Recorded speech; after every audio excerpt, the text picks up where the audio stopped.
Ja sam Tomislav Mihael Buljan, imam 18 godina, rođen sam u Splitu, član sam juniorske ekipe Zadra, razvojne ekipe Jazina, Zadar 2, te povremeno član prve momčadi Zadra. Igra na poziciji krila.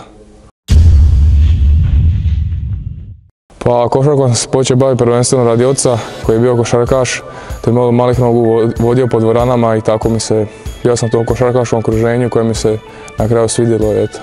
Pa puno me uguralo, mi je pokazivao svakakve stvari i finte i sve i vidio sam to okruženje kako je to sportsko okruženje i ajmo reći on me vodio kroz taj svijet košarke koji sam tek kročio i tako da svidjelo mi se na kraju to sve.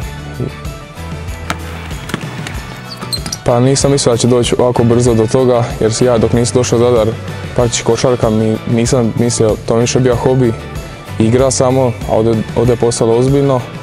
I to mi je, ajmo reći, jedno ispunjenje i sretan sam i zadovoljan što mi struka u klubu viruje, te ja mislim da ću radom trudom ispuniti njihovo očekivanje. Pa ne znam, teško je to reći, ali nadam se prvo da ću uspjeti upasti baš u ekipu Zadra među 12 i tu da se afirmiram kao igrač i to mi je u prvom planu, pa sada za budućnost ćemo vidjeti radom i trudom kako će to izgledati.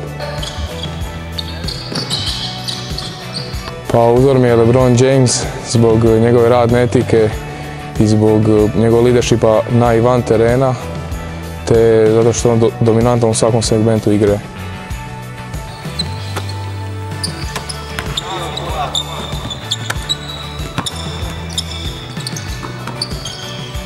Pa u slobodno vrijeme izlazim i družim se s prijateljima, najviše me opušta šetnja obalom uz more i volim igrati nogomet u slobodno vrijeme, to mi je hobi neki.